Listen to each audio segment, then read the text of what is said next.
Bit of Daddy Cool there with Come Back Again. And I can tell you who will be coming back again to the 10th Urban Country Music Festival this year is one and only Mr. Storyteller himself, John Williamson. And joining us this morning is John. How you doing, John? Morning, Tracy. I'm fine, thank you. Oh, it's been a little while since we've had a bit of a chat. Yeah. Hey, the Urban Country Music Festival is celebrating its 10th year this Saturday night, and because you'll be headlining it along with Lee Kernaghan, Troy Casadale, a few of the girls going to be up there. What does it mean to you to be performing at a celebrationary year for Urban? Oh, well, of course, it's fun to be up there any time, really, but 10 years, yeah, I've been involved in many of those 10 years, so I guess, as with the other artists you mentioned, you know, we've always been behind it. It's been a good festival. I'm so glad to see it's up and running as strong as ever.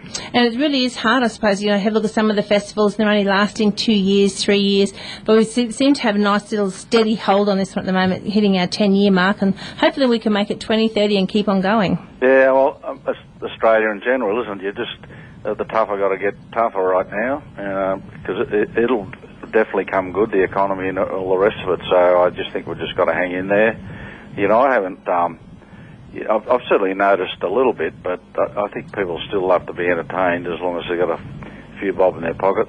Well, that's right. And the thing is, with Urban Country Music Festival, we've got 3 days of full-on entertainment, and apart from the main concert, everything's free. So you can actually get away with the entire weekend very, very cheaply. So it does sort of add in a lot of excitement for that.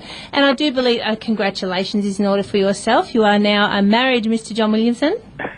Yes, yeah, Meg and I finally did the right thing, yeah. Finally. I suppose that's about 10 years in the making too, wasn't it? Yeah, something like that. So another little milestone there.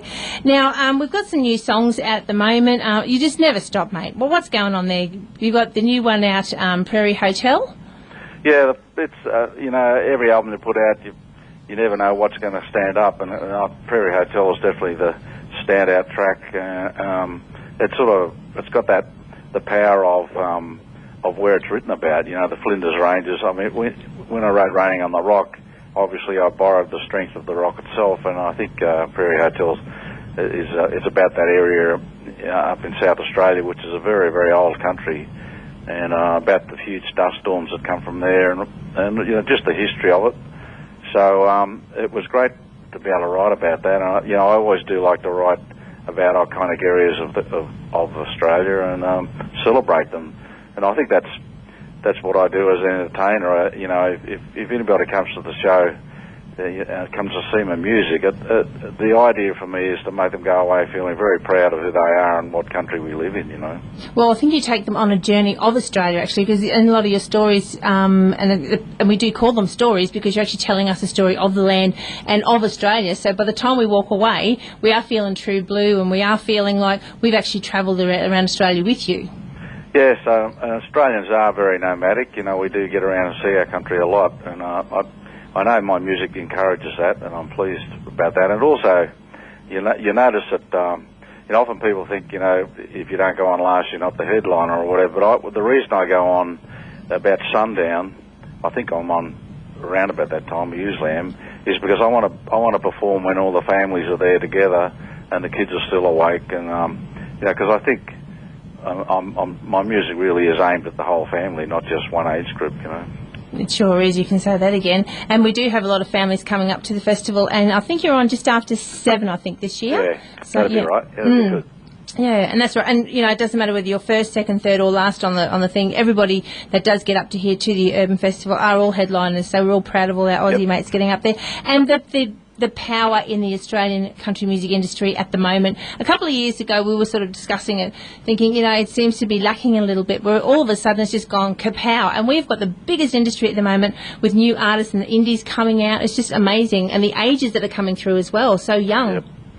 Yes, well, you know, I often said that when I was, you know, a teenager, basically, or a late teenager, most musical kids went into rock and roll, and you know, I was one of the exceptions, I suppose, and that's why there's not a lot around my age group, you know. So, but nowadays it's cool to be country, you know. So, and you can see it by the number of kids that are going to Tamworth and Caboolture and Gympie Muster and all the rest of it.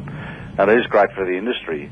You know, as a president of CNAA, what I really promote more than anything is that they be themselves and sing with their own voice and sing about the things they know, you know, rather than worrying about making it in the rest of the world. I just think the country needs our own story.